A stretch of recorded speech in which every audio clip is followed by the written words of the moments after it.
El día que mi marido me echó de su propia casa, yo todavía sangraba por dentro del parto. Hacía 9 días que había nacido nuestra hija. Y delante de 200 invitados, con la copa en alto y esa sonrisa que tantos confundían con educación, Bruno Arteaga dijo que yo no era nadie, que nunca lo había sido. Esta es la historia de cómo una mujer rota, descalza sobre la grava de una bodega que no sabía que le pertenecía, encontró la única verdad que aquella familia llevaba 30 años enterrando bajo las cepas.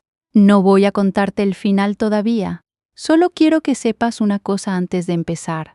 Algo que mi abuela, la abuela que tardé media vida en conocer, dejó escrito en un papel que olía a humedad, lo que se levanta sobre una tumba, antes o después se derrumba dentro de ella.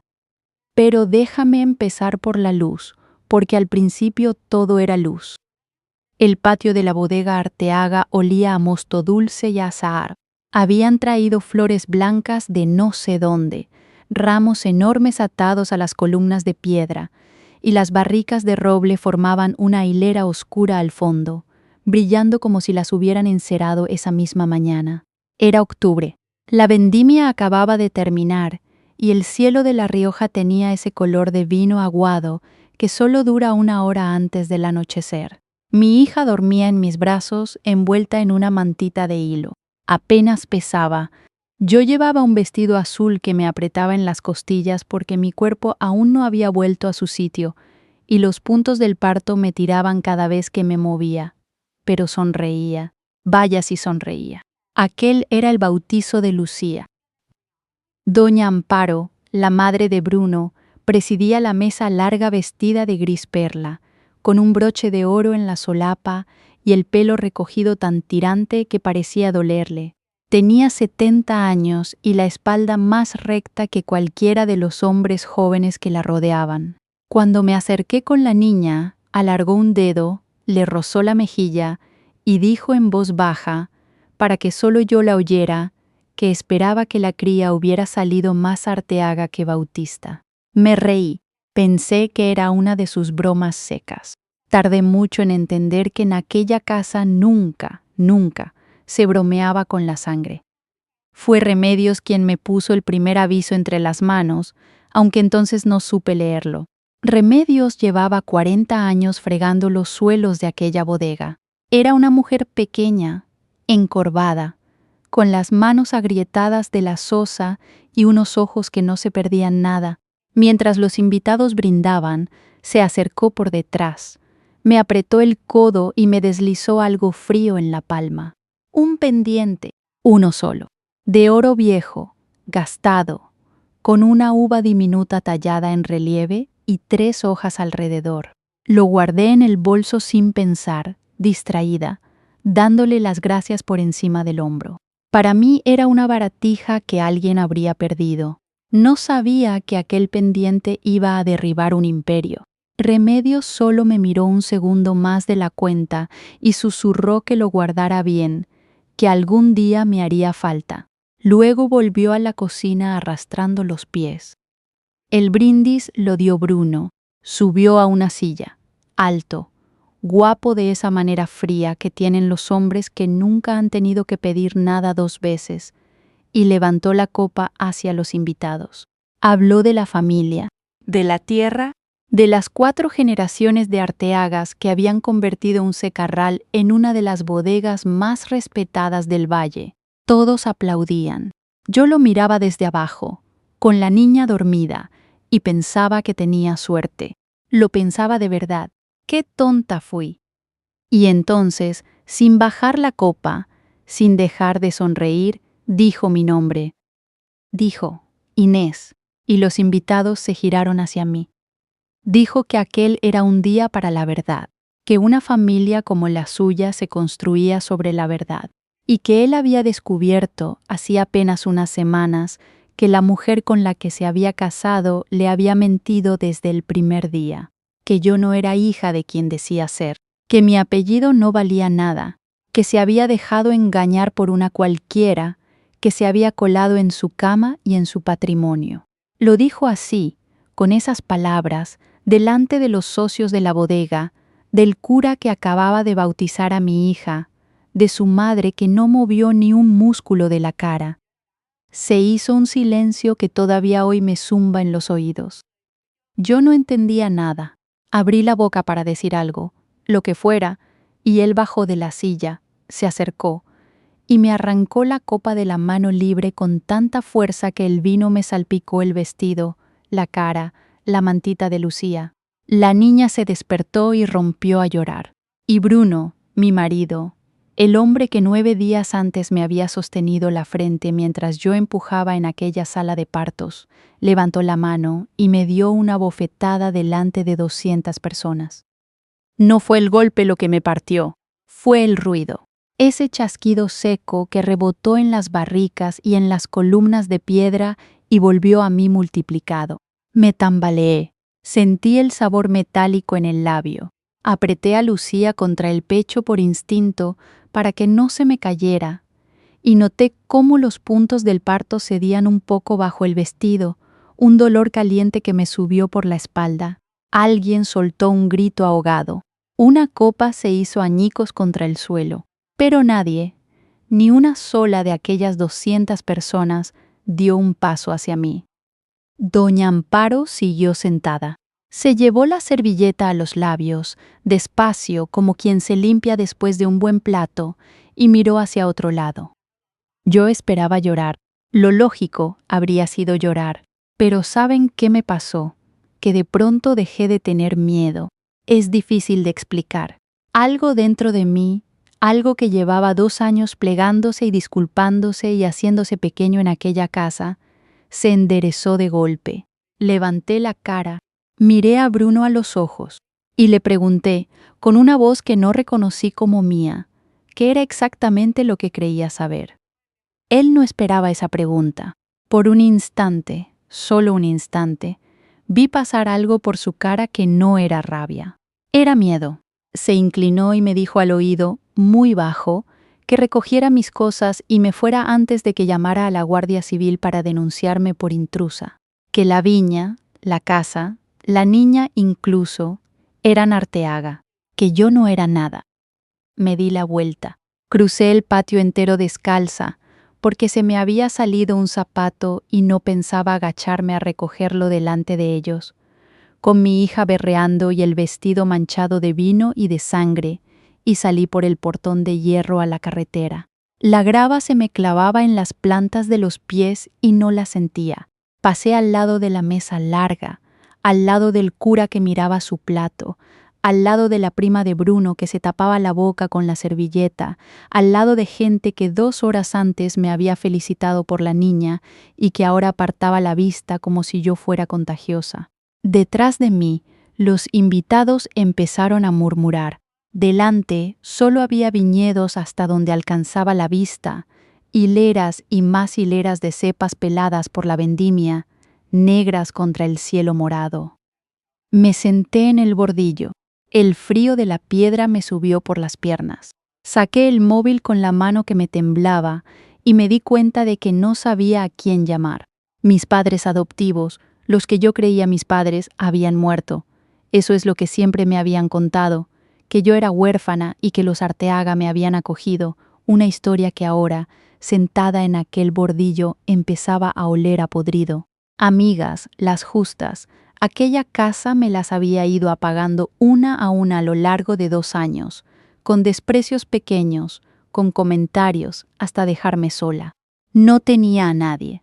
Y entonces noté el bolso abierto, y dentro, brillando, el pendiente que Remedios me había dado.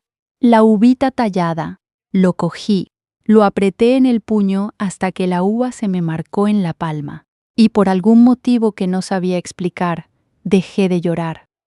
Ninguno de los que aquella tarde me vio salir descalza de la bodega Arteaga podía imaginar que aquello no era mi humillación. Era el primer día de la suya. Pasé esa noche en una pensión de la carretera nacional, de esas de habitaciones con la moqueta pegajosa y una sola toalla fina. La dueña, una señora con bata de cuadros, me miró el vestido manchado, me miró la cara, miró a la niña y no preguntó nada, Solo me dio la llave y me dijo que el desayuno era hasta las 9. A veces el silencio de un desconocido es lo más parecido a la compasión que te encuentras en una noche así. Me senté en el borde de la cama con Lucía y no encendí la luz grande, solo la lamparita. Tenía el labio partido y se me había secado un hilo de sangre en la barbilla que no me había molestado en limpiar. Por dentro me ardían los puntos. Cada vez que me inclinaba para acomodar a la niña, sentía aquel tirón caliente en la espalda baja y apretaba los dientes.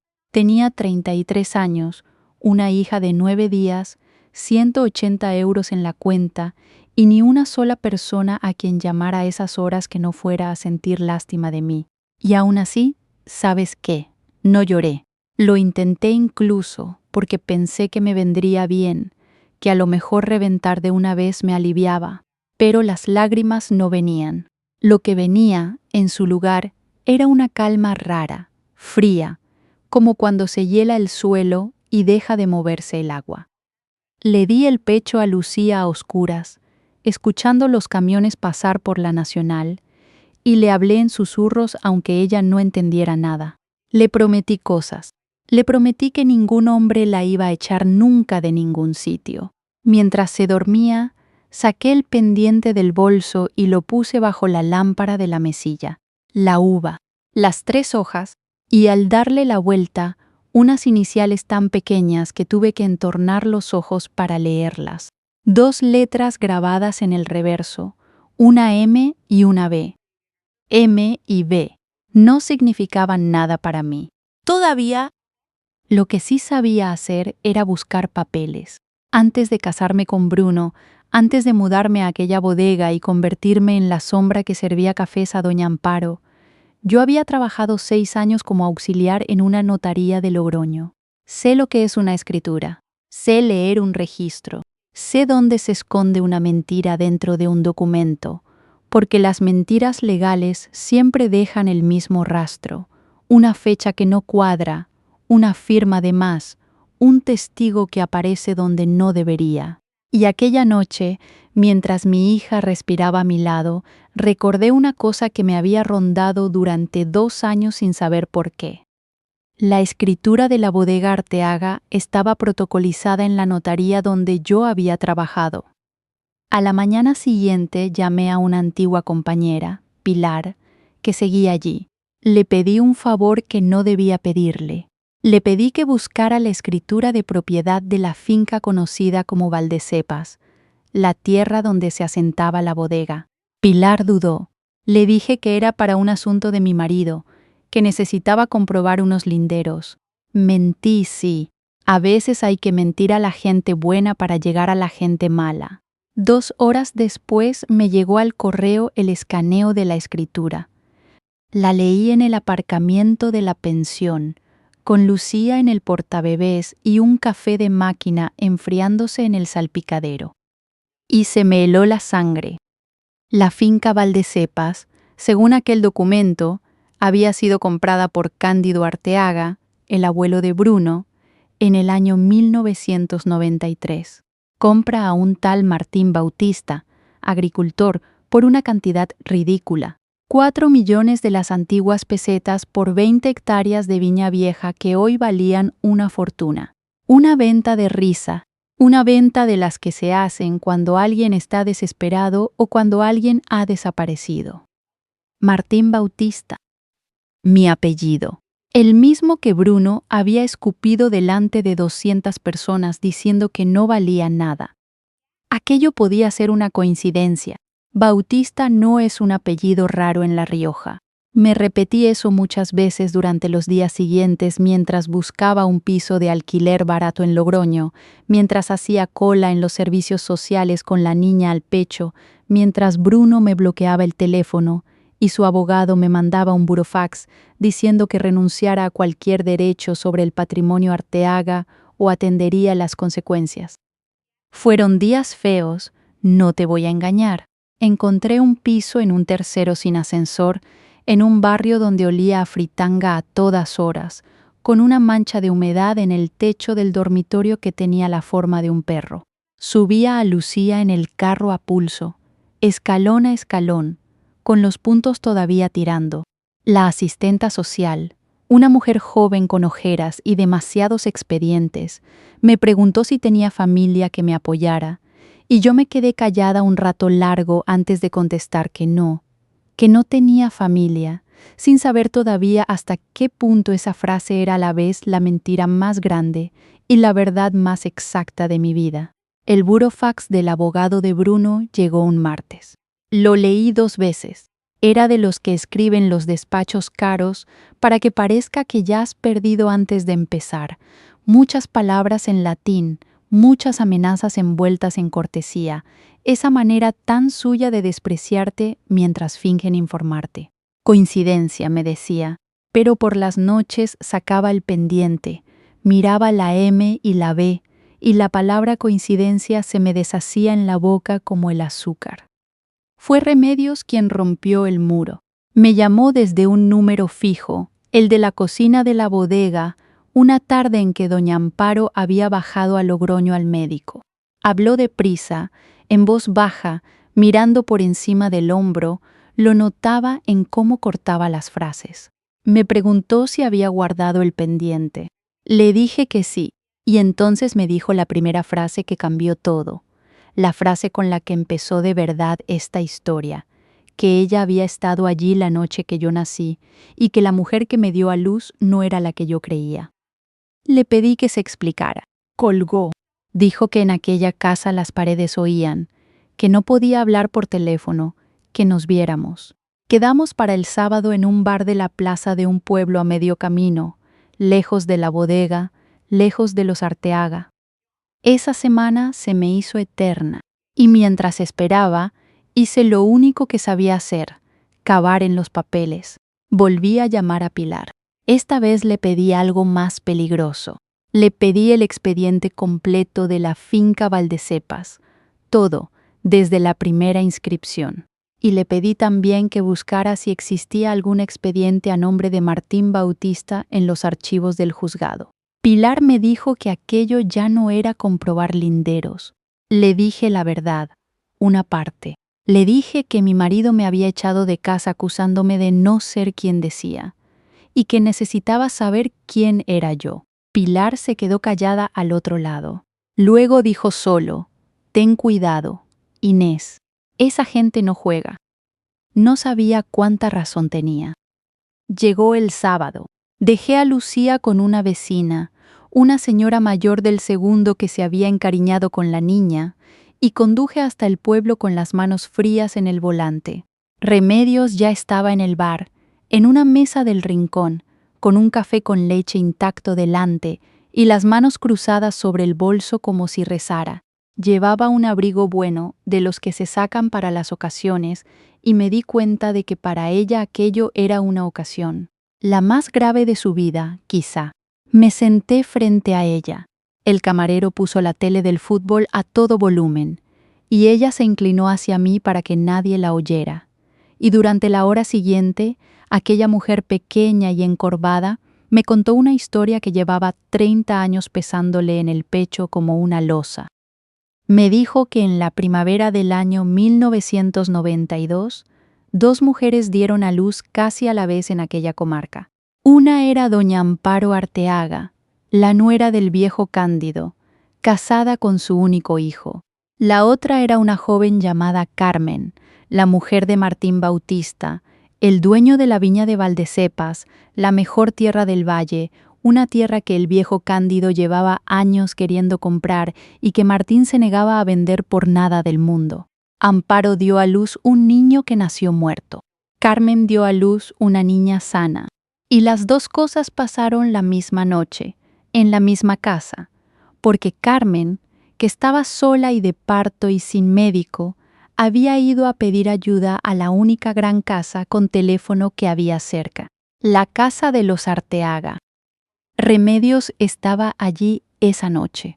Era joven entonces, recién entrada a servir. Lo vio todo. Hizo una pausa, removió el café que no se había bebido, y me dijo que aún oía los gritos de aquella mujer pidiendo a su hija, que los había oído durante 30 años cada vez que cerraba los ojos. Vio cómo el viejo Cándido y doña Amparo, con el hijo muerto en una habitación y la niña viva llorando en otra, tomaron una decisión que ninguna ley de Dios perdona. Yo no respiraba, sabía lo que venía, lo sabía, y aún así, cuando Remedios lo dijo, sentí que el suelo del bar se ladeaba. Cambiaron a los bebés, le dijeron a Martín Bautista, agotado, fuera de sí, que su mujer había muerto en el parto y la criatura con ella. Le enseñaron un cuerpo pequeño envuelto en una manta y no le dejaron mirar de cerca. Y a la niña viva, a mí, me inscribieron como hija de Amparo y de su marido, como Arteaga. Yo era esa niña, la hija de Carmen y de Martín Bautista, la heredera de Valdecepas, la nieta de nadie y dueña de todo. Me agarré al borde de la mesa. Le pregunté, con un hilo de voz, cómo era posible, cómo nadie lo había sabido. Remedios bajó todavía más la voz. Me dijo que Carmen no murió en el parto, que Carmen despertó, preguntó por su hija, y que cuando empezó a hacer ruido, cuando amenazó con ir a la Guardia Civil, desapareció. Una mañana de febrero, sin más. Dijeron que se había marchado del pueblo con un hombre, Martín Bautista, roto, sin mujer y sin hija y sin dinero. Vendió la viña al viejo Cándido por 4 millones de pesetas y se fue.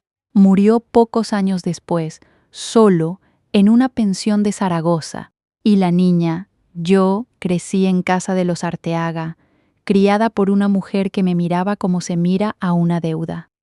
Pero entonces le dije, si yo me crié como Arteaga, ¿por qué Bruno dice ahora que soy una bautista cualquiera? ¿Por qué me echó? Y aquí Remedios hizo algo que no esperaba. Sonrió, una sonrisa torcida, sin alegría ninguna. Me dijo que esa era la parte que ni yo me imaginaba, que la verdad que doña Amparo creía controlar se le había escapado de las manos hacía tiempo, que Bruno no me había echado por casualidad, que alguien le había contado a Bruno una verdad, pero una verdad a medias, la peor clase de verdad. Le pregunté qué quería decir.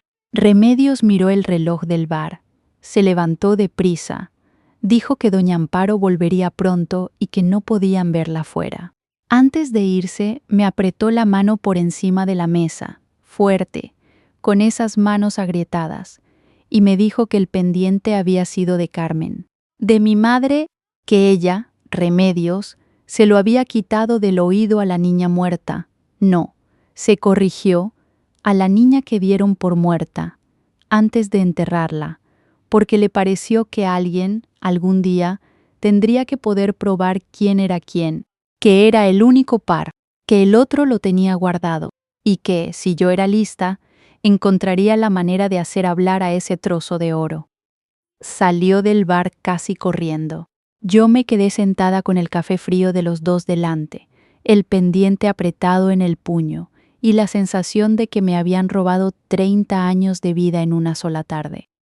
Pero ninguno de los que aquella mañana cruzó la plaza de aquel pueblo podía imaginar lo que yo ya había empezado a entender, que la mujer que me había arrancado de los brazos de mi madre seguía viva, dormía cada noche sobre tierra robada, y que yo era la única persona en el mundo capaz de demostrarlo.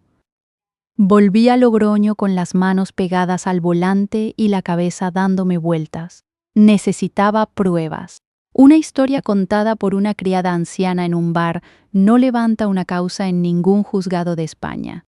Necesitaba papel, necesitaba sangre, y necesitaba entender por qué Bruno, el hijo de Amparo, había decidido humillarme en público justo cuando faltaban semanas para que se cumplieran ciertos plazos que yo, por mi oficio, conocía bien. Porque había algo que no encajaba, y cuanto más lo pensaba, más se me revolvía el estómago. Si doña Amparo me había criado como hija propia durante 30 años para tapar el crimen, ¿por qué consentía ahora que su propio hijo me señalara con el dedo y gritara mi apellido verdadero delante de medio valle? Eso no protegía el secreto, eso lo destapaba. Una mujer tan fría, tan calculadora como Amparo Arteaga, no comete un error así, a no ser que el error no fuera suyo, a no ser que alguien estuviera moviendo a Bruno como una ficha. Tardé 3 semanas en encontrar el primer hilo. Lo encontré, ¿cómo no?, en un papel. Pilar me consiguió el expediente completo de Valdecepas, y entre la maraña de inscripciones, hipotecas y notas marginales, había una que me hizo sentarme. En el año 2018, la finca y toda la bodega Arteaga habían sido aportadas a una sociedad, una empresa familiar, y en los estatutos de esa empresa, redactados por un despacho de abogados de Madrid, se establecía algo curioso: el patrimonio se transmitiría por línea de sangre directa. Solo los descendientes biológicos de Cándido Arteaga podían heredar las participaciones mayoritarias. Era una cláusula vieja, de las que ponen las familias antiguas obsesionadas con la pureza, una manía de ricos. Pero tenía una consecuencia que doña Amparo, en su arrogancia, jamás se había parado a calcular del todo. Bruno no era descendiente biológico de Cándido Arteaga, porque el nieto biológico, el hijo de Amparo, había nacido muerto aquella noche del 92. Bruno era el segundo hijo de Amparo, nacido 3 años después. Eso lo sabía todo el mundo. Bruno era Arteaga de pleno derecho, sangre de Cándido. Hasta ahí, ningún problema para él. El problema era yo. Porque si yo demostraba que no era hija de Amparo, sino de Carmen y Martín Bautista, no solo se hundía a la familia por el cambio de bebés y por lo que le hubiera pasado a mi madre, es que yo, legalmente, dejaba de tener cualquier derecho sobre el patrimonio Arteaga al no ser sangre de Cándido. Y entonces entendí la jugada. Entendí por qué Bruno me había echado gritando mi apellido. Alguien le había dicho una verdad a medias. Le habían dicho: tu mujer no es una Arteaga, es una Bautista. Échala antes de que reclame nada. Le habían dado el dato justo para que me expulsara, para que renunciara, para que firmara cualquier cosa con tal de irme con mi hija. Pero le habían ocultado lo demás. Le habían ocultado que la viña sobre la que se sentaba su familia me había pertenecido a mí, a los míos, desde antes de que él naciera. Alguien estaba usando mi verdad como un arma, pero solo la mitad de la verdad. Y ese alguien no era Amparo. Amparo había pasado 30 años matándose por enterrar todo aquello. ¿Quién? Entonces, ¿quién ganaba echándome a mí y dejando a Bruno como dueño en apariencia, pero manchado, débil, a un paso de caer? Me pasé 3 noches con los estatutos de la sociedad impresos sobre la mesa de la cocina, leyéndolos línea por línea como había leído cientos de escrituras en mi vida, buscando el nombre que ganaba. Porque en estas cosas siempre hay alguien que gana, y el que gana casi nunca es el que da la cara. La cláusula de sangre lo decía con todas sus letras: si el primer heredero quedaba apartado por indignidad, por escándalo, por incapacidad, el control pasaba al siguiente en la línea biológica de Cándido. Subrayé esa frase 3 veces. Y entonces fui hacia atrás, hacia la lista de socios, hacia los nombres pequeños del final, los que nadie lee. La respuesta llegó con un nombre que yo no conocía: Ricardo Arteaga. Lo encontré en los estatutos de la sociedad. Un primo, sobrino segundo del viejo Cándido, hijo de un hermano que había emigrado a Argentina en los años 60. Había vuelto a España hacía 4 años, se había presentado en la bodega con su acento porteño y sus papeles en regla, y doña Amparo lo había acogido como al pariente perdido que recupera el rebaño. Ricardo se había hecho un hueco en la gestión de la bodega, y, según los estatutos, Ricardo era, después de Bruno, el siguiente en la línea de sangre. Si Bruno caía en desgracia, si Bruno se quedaba sin esposa, sin reputación, enredado en un escándalo familiar, ¿quién quedaba el primero para hacerse con el control de la sociedad? El primo recién llegado de Argentina. Necesitaba conocer a Ricardo Arteaga y necesitaba averiguar si su sangre era tan limpia como decían sus papeles. Pero antes de eso ocurrió algo que casi me cuesta la cordura. Una noche, ya tarde, Alguien llamó a la puerta del piso de alquiler. Eran más de las 12. Lucía dormía en el cuarto. Me quedé quieta en mitad del salón, con el corazón en la garganta, porque a esas horas nadie llama a una puerta para nada bueno. Miré por la mirilla. No había nadie. Solo el rellano vacío y la luz amarilla de la escalera que se apagaba sola a los pocos segundos. Abrí con la cadena puesta, la rendija justa. En el felpudo había un sobre. Lo metí dentro deprisa y volví a cerrar con los 2 cerrojos y me quedé un rato con la espalda pegada a la puerta antes de atreverme a abrirlo. Dentro, una sola foto. Era una foto antigua, en blanco y negro, de una mujer joven con un bebé en brazos, de pie delante de unas cepas. Y en el reverso, escrito a bolígrafo con una letra temblorosa, decía: Carmen y su niña, mayo del 92. La última. Me senté en el suelo del recibidor, ahí mismo, con la foto en la mano. La mujer de la foto tenía mi cara. No se parecía a mí, era yo. Mi misma frente, mi misma manera de entornar los ojos contra el sol, el mismo gesto de apretar al bebé contra el hombro que yo le hacía a Lucía sin haberlo aprendido de nadie. Y en su oreja, brillando aunque la foto fuera antigua y estuviera gastada por los bordes, se veía un pendiente, una uva tallada. La pareja del que yo guardaba en el cajón. No supe quién dejó esa foto. Sospeché de remedios. Sospeché también de algo peor, de que alguien quería que yo siguiera escarbando, de que me estaban usando a mí igual que estaban usando a Bruno. Pero ya no podía parar. Aunque hubiera querido, no podía. La mujer de la foto me miraba desde el año 90, y 2 pidiéndome que terminara lo que ella no pudo. Y aquella noche, mirando aquella cara que era la mía 30 años atrás, juré por segunda vez algo, esta vez no a Lucía sino a Carmen, a una desconocida que era mi madre, que lo que se había levantado sobre su tumba se iba a derrumbar dentro de ella. Decidí entrar por la puerta grande. Si Ricardo Arteaga me estaba usando, lo lógico era que quisiera mantenerme cerca, controlada, asustada. Así que en lugar de esconderme, le escribí. Conseguí su correo a través de un contacto del gremio bodeguero y le mandé un mensaje frío, de auxiliar de notaría que sabe lo que dice. Le escribí que estaba al tanto de ciertas irregularidades en la titularidad de Valdecepas y en la composición de la sociedad familiar, y que antes de acudir a un abogado, prefería hablar con la persona que de verdad llevaba las riendas de la bodega. No nombré a Bruno, no nombré a Amparo, le hice creer que ya sabía que el que mandaba era él. Respondió en menos de 1 hora. Quería verme.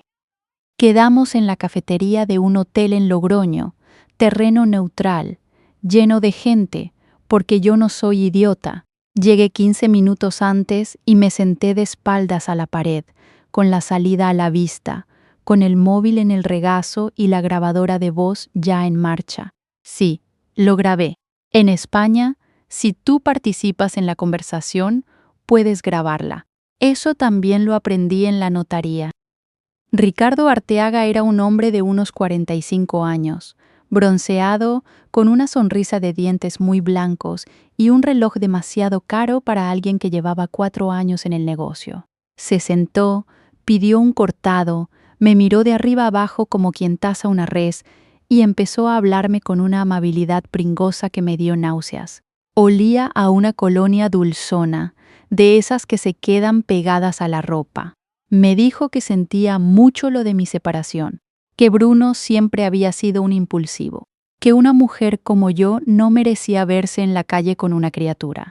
Me llamó Inés con demasiada confianza, como si fuéramos viejos amigos, y yo asentí y sonreí y dejé que se confiara, porque hay una cosa que aprendí en la notaría mejor que ninguna otra, que la gente miente más cuando cree que vas de su lado. Poco a poco, fue tirando del hilo que él creía que yo desconocía. Me preguntó, como quien no quiere la cosa, removiendo el azúcar del cortado, qué pensaba hacer con la información que tenía sobre mis orígenes. Le dejé hablar. Aprendí en la notaría que el que tiene prisa por hablar es el que tiene algo que esconder, y que a un hombre vanidoso solo hay que darle silencio para que llene el hueco con sus propias mentiras. Y vaya si lo llenó. Me dijo que él podía ayudarme, que conocía la verdad sobre quién era yo, sobre el cambio de cuna, sobre la pobre Carmen. Lo dijo así, la pobre Carmen, con una lástima de mentira que me revolvió el estómago, hablando de mi madre como quien menciona a alguien de una telenovela. Me dijo que tenía documentos, y que si yo colaboraba, si confirmaba públicamente que no era hija de Amparo, él se encargaría de que Bruno quedara desacreditado, de que la vieja Amparo perdiera el control de la sociedad por haber falsificado una filiación durante 30 años y de que él, Ricardo, el único Arteaga con la sangre y las manos limpias, se quedara al frente de la bodega. Y a mí, dijo bajando la voz, me daría una compensación generosa. Un dinero para que desapareciera con mi hija y no volviera a aparecer. Lo dijo con una sonrisa, como si me estuviera haciendo el favor de mi vida. Le pregunté, despacio, qué documentos tenía. Y aquí cometió su primer error de verdad. Sacó el móvil, buscó una foto y me la enseñó por encima de la mesa.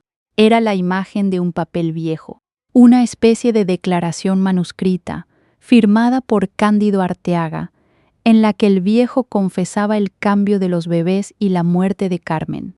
Una confesión, la prueba que yo llevaba semanas buscando. Pero había algo raro en aquel papel. Lo vi enseguida, porque mi trabajo había sido durante 6 años distinguir un documento auténtico de uno falso. La tinta del cuerpo del texto y la de la firma no eran iguales. El sello que aparecía abajo era de una notaría que, según la fecha del documento, todavía no existía con ese nombre. Era un documento falso, bien hecho, pero falso. Ricardo Arteaga no tenía la confesión de Cándido. Se la había fabricado. Estaba dispuesto a destruir a su propia familia con una prueba inventada para quedarse con la bodega. Y entonces lo entendí todo. Entendí que Ricardo no era ningún heredero perdido que volvía a casa. Entendí por qué se había molestado tan poco en investigar mi historia real, por qué solo le interesaba la mitad que le servía. Le pregunté, mirándolo a los ojos, ¿de qué pueblo de Argentina venía exactamente? Se atragantó con el cortado, improvisó un nombre. Le pregunté por su padre, el hermano emigrado de Cándido, por el año en que se marchó. Empezó a sudar, y solté la frase que llevaba toda la conversación guardándome, que en los archivos del registro civil no constaba que Cándido Arteaga hubiera tenido ningún hermano emigrado a Argentina, que me lo había mirado, que él no era ningún Arteaga. Se quedó blanco, y, como les pasa a todos los soberbios cuando se ven descubiertos, en lugar de callarse, atacó. Bajó la voz y, creyendo que aún me tenía donde quería, me dijo entre dientes que daba igual quién fuera él, que lo que importaba era que tenía a Amparo agarrada por el cuello con aquel papel y con lo que sabía, que llevaba 2 años exprimiéndola, que había sido él quien le había soplado a Bruno lo de mi apellido para reventar el matrimonio y que como yo me pusiera en su camino, desaparecería igual. Todo eso quedó grabado, cada palabra. La grabadora en mi regazo registró la voz de un chantajista confesando que falsificaba pruebas, que había roto mi matrimonio a propósito y que amenazaba con matarme exactamente igual que insinuaba que habían matado a mi madre. Me levanté. Le dije que lo pensaría. Le di la mano incluso, con la sonrisa más dulce que pude poner, mientras por dentro me ardía todo. Salí del hotel, llegué al coche, y solo entonces dejé que me temblaran las piernas. Tenía a un impostor confeso en una grabación, pero todavía no tenía lo más importante. Todavía no tenía la verdad de la sangre probada en blanco y negro. Y sin eso, Ricardo podía decir que se había inventado el chantaje, que estaba borracho, cualquier cosa. Necesitaba el otro pendiente, el que Remedios dijo que alguien guardaba. Y necesitaba algo que ni siquiera me había atrevido a pensar hasta esa noche. Necesitaba encontrar a Carmen, viva o muerta. Llamé a Remedios. No contestó. Lo intenté 3 veces. Al cuarto, descolgó una voz que no era la suya. Una voz de hombre joven, asustada, me dijo que era el sobrino de Remedios, que su tía estaba en el hospital, que se había caído por las escaleras de la bodega aquella misma tarde y que estaba muy grave. Una caída, en unas escaleras que ella llevaba 40 años bajando. Yo no creí en esa caída ni por un segundo, y supe que el reloj había empezado a correr. Conduje al hospital de Logroño esa misma noche. Tuve que dejar a Lucía con la vecina del segundo otra vez, despertándola a la 1 de la madrugada, disculpándome, prometiéndole que era la última vez. No lo fue, pero ella nunca me lo echó en cara. Remedios estaba en una habitación de la 4ª planta, con la cabeza vendada y un brazo escayolado, tan pequeña en aquella cama grande que se me encogió el alma. Tenía un ojo morado y los labios partidos. Olía a desinfectante y a esa comida de hospital que nadie se come. Me reconoció, hizo el amago de sonreír y le tiró del labio roto, e hizo una mueca. Me hizo un gesto con la mano buena para que me acercara, y aunque le costaba hablar, me dijo en un susurro lo que tenía que decirme antes de que entrara una enfermera. Me dijo que había sido el argentino, que Ricardo había bajado a la cocina esa tarde, le había preguntado por mí, por lo que ella me había contado, y que cuando ella se hizo la tonta, él la había empujado escaleras abajo sin más, como quien tira un saco. Pero también me dijo otra cosa, agarrándome la muñeca con una fuerza que no parecía suya, una fuerza de las que salen del fondo cuando una sabe que se le acaba el tiempo de callar. Me dijo dónde estaba el segundo pendiente. Lo había guardado, durante 30 años, en el único sitio de aquella casa donde doña Amparo no metía nunca las narices, en la pequeña hornacina de la capilla del cementerio familiar de los Arteaga, dentro de la mano de piedra de un ángel, en la tumba que tenía grabado un nombre falso, la tumba donde habían enterrado al bebé muerto, haciéndolo pasar por hija de Carmen, la tumba de la niña que nunca existió, con la fecha de mi nacimiento. Y me dijo lo último, lo que de verdad me dejó sin aire.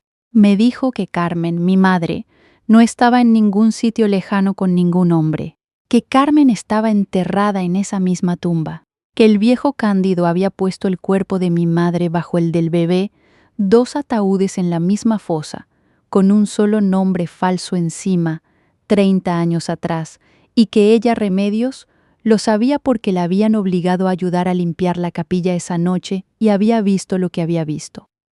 Lo que se levanta sobre una tumba. La frase de mi abuela, solo que no era una metáfora. La bodega entera, el imperio Arteaga, el patrimonio por el que Bruno me había abofeteado delante de 200 personas, se sostenía, literalmente, sobre el cuerpo de mi madre asesinada. Salí del hospital con las rodillas flojas. Quería ir al cementerio esa misma noche, a oscuras, acabar con las manos si hacía falta. Pero me obligué a parar. Si entraba a robar en una tumba, cualquier prueba que sacara no valdría nada en un juicio, y encima me convertiría en delincuente. 30 años llevaban ganándome por listos. No podía perder ahora por impaciente. Tenía que hacerlo bien. Tenía que hacerlo con la ley delante y un funcionario al lado. Así que, a la mañana siguiente, hice lo que mejor sé hacer. Fui a un juzgado. Me presenté con todo lo que tenía. La escritura de venta ridícula de Valdecepas, el expediente de la sociedad con la cláusula de sangre, la grabación de Ricardo Arteaga confesando el chantaje, la falsificación y las amenazas, la foto de Carmen con su niña y el pendiente, el parte médico de Remedios con su declaración de que la habían empujado, y mi propia petición, que se autorizara la exhumación de la tumba familiar de los Arteaga y se practicara una prueba de ADN entre los restos que allí aparecieran y yo. Una sola prueba. Si en aquella tumba había una mujer, y si esa mujer era mi madre biológica, la ciencia lo diría en cuestión de semanas, y 30 años de mentiras se vendrían abajo con un papel de laboratorio. El juez no las tenía todas consigo. Los Arteaga eran poderosos en el valle, pero la grabación de Ricardo pesaba. pesaba mucho. Un hombre confesando que falsificaba documentos notariales y que había empujado a una anciana por unas escaleras es difícil de ignorar, aunque tu familia patrocine la fiesta de la vendimia. Se abrieron diligencias. Se citó a declarar a Ricardo Arteaga, a Bruno y a doña Amparo, y se ordenó, para una fecha concreta, en presencia del juez, de la forense, de un notario y de la Guardia Civil, la apertura de la tumba. A Ricardo lo detuvieron antes incluso de la exhumación. La grabación, sumada a la declaración de Remedios desde su cama del hospital, fue suficiente. Cuando registraron su casa, encontraron toda una pequeña fábrica de documentos falsos, tintas, sellos, papel envejecido. No era ningún Arteaga. Era un estafador profesional que había llegado de Argentina, sí, pero por su cuenta, y que había estudiado a aquella familia rica y antigua hasta encontrar la grieta perfecta, una vieja con un crimen escondido. Se había hecho pasar por pariente, había olido el secreto, y llevaba 2 años exprimiendo a doña Amparo a cambio de su silencio, empujándola poco a poco hacia el día en que él se quedaría con todo. Yo, sin saberlo, había sido la palanca que le faltaba. El día de la exhumación amaneció con niebla, de esas nieblas espesas de La Rioja que se pegan a las viñas y no te dejan ver más allá de 3 hileras de cepas. No había dormido. La noche anterior la pasé en la cocina del piso, con la luz del extractor encendida porque la del techo me parecía demasiado, dándole vueltas a una taza de manzanilla que se quedó fría. Lucía dormía en la habitación de al lado. Yo pensaba en Carmen. Pensaba que llevaba 30 años en un agujero, sin nombre, debajo de un ataúd de mentira, y que a la mañana siguiente, por primera vez, alguien iba a sacarla de allí y a llamarla por su nombre. Pensaba en lo extraño que era haber encontrado a mi madre justo en el sitio donde la habían escondido para que nadie la encontrara. Salí a la ventana de madrugada. La niebla ya empezaba a subir desde el río. Y me acordé de la frase, la dije en voz alta, sola, a las 4 de la mañana, para ver si así me la creía del todo, lo que se levanta sobre una tumba, antes o después se derrumba dentro de ella. Aquel día tocaba comprobar si era verdad. El cementerio familiar de los Arteaga estaba en una loma, junto a una capilla pequeña de piedra, rodeado de un muro bajo. Yo no quería ir. La forense me dijo que no hacía falta que estuviera. Pero fui. Por Carmen. Una hija tiene que estar cuando sacan a su madre de la tierra. Doña Amparo también estaba allí. La habían citado. Llegó vestida de negro, erguida como siempre, apoyada en un bastón que nunca le había visto usar, con la cara como tallada en hueso. No me miró, miró la tumba. Miró cómo 2 operarios levantaban la losa con el nombre falso, la fecha de mi nacimiento grabada en una piedra bajo la que nunca hubo ninguna niña con ese nombre. Y cuando debajo del primer ataúd pequeño apareció el segundo, el de una mujer adulta, enterrado de cualquier manera, sin lápida, sin nombre, sin nada, oí a doña Amparo soltar el aire muy despacio, como quien lleva 30 años conteniendo la respiración. Bruno estaba a unos metros. Lo habían citado también. Y mientras los demás mirábamos la fosa, yo lo miré a él. Vi el momento exacto en que entendió. Vi cómo se le descomponía la cara según comprendía que su madre, la mujer que lo había criado, la que le había enseñado a llevar la bodega y a hablar de la familia con la barbilla alta, había enterrado a otra mujer bajo su jardín. Había robado a una niña, había vendido el alma de la familia por unas hectáreas de viña. Se llevó una mano a la boca. Le temblaba. Vi cómo se daba cuenta, ahí, delante de todos, de que la mujer a la que él había abofeteado y echado a la carretera con una recién nacida en brazos era de las 2, la única que no había mentido en nada. Buscó mis ojos un segundo. Yo no aparté los míos. No le di ni rabia ni perdón. Solo le sostuve la mirada hasta que fue él quien la bajó. Y entonces doña Amparo habló. Nadie le preguntó, nadie la obligó. Quizá fue la niebla, o el cansancio de 30 años, o esa soberbia que hasta el último día creyó que la ponía por encima de la ley. Apretó el bastón con las 2 manos, levantó la barbilla y delante del juez, de la forense, del notario que levantaba acta, de los 2 agentes de la Guardia Civil, mirando la fosa abierta, doña Amparo Arteaga dijo, con su voz seca y clara de matriarca, que aquello había sido necesario. Que la viña tenía que ser de los Arteaga, que Valdesepas era la mejor tierra del valle y que un bautista cualquiera, un labriego sin apellido, no tenía derecho a sentarse sobre ella, que Carmen Bautista era una muerta de hambre que se había puesto a gritar cuando debía haberse callado, que con un par de hectáreas y un poco de silencio todos habrían vivido mejor, y que ella no se arrepentía de nada, porque una familia se construye sobre la tierra y la tierra hay que tomarla cuando se puede. Dijo que la niña, yo, había vivido como una reina gracias a ella, que me había dado un techo, un apellido, una educación, y que debería estarle agradecida en lugar de remover lo que estaba enterrado. Lo dijo todo de carrerilla, sin que le temblara la voz, como quien recita una lista de la compra.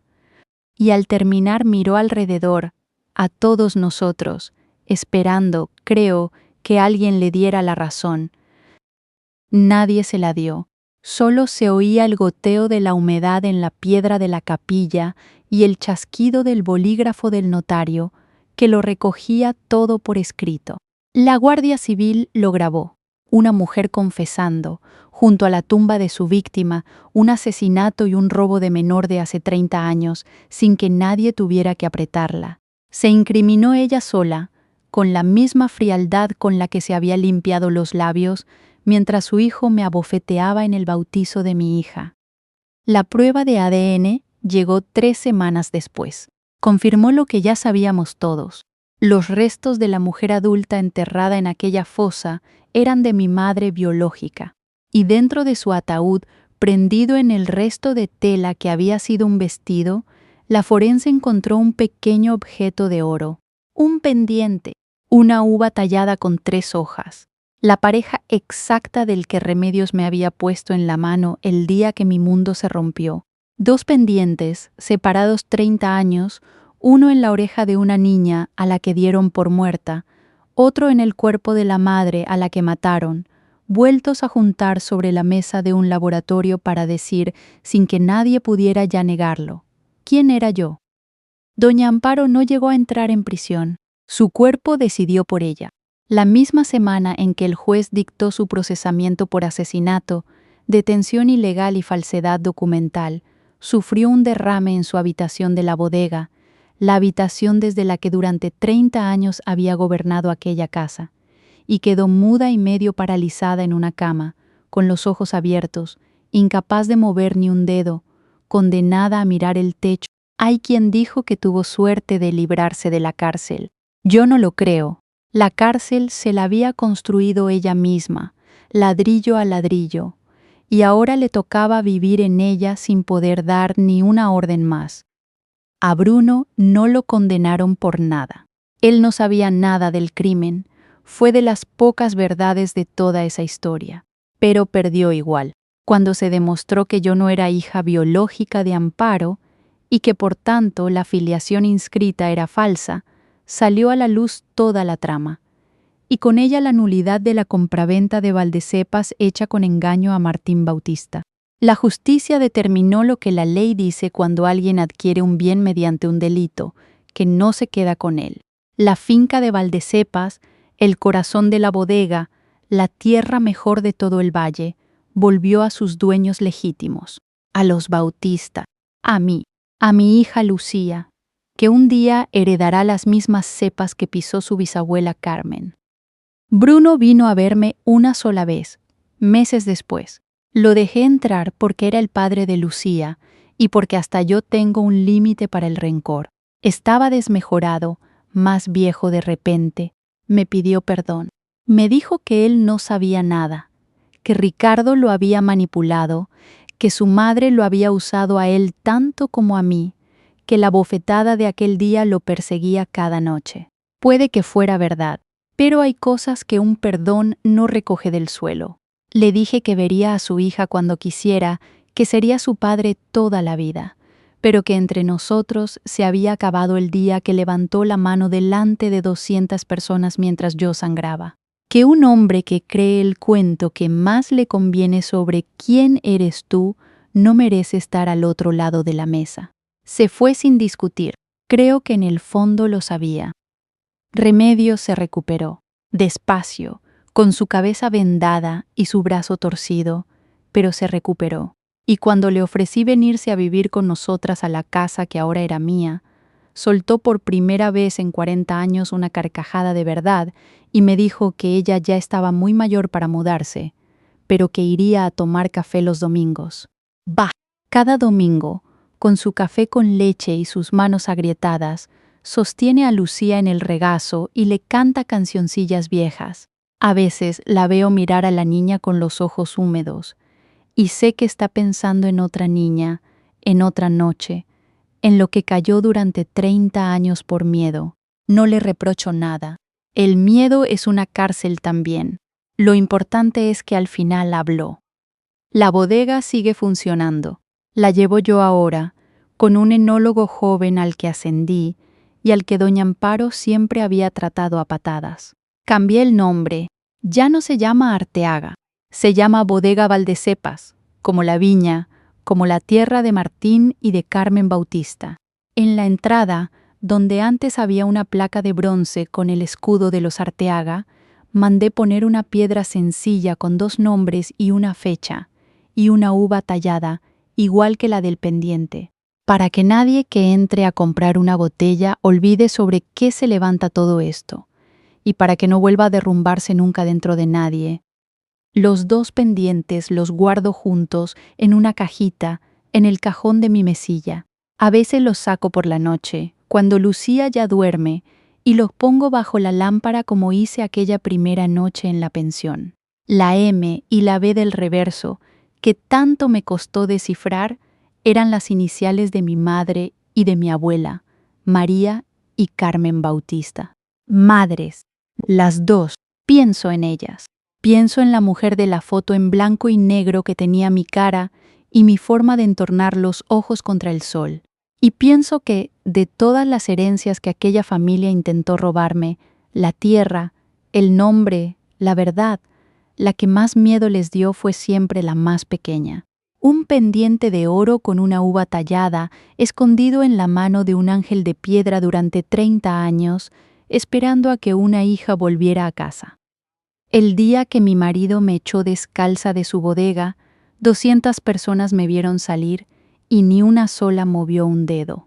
Hoy esas mismas hectáreas son de mi hija.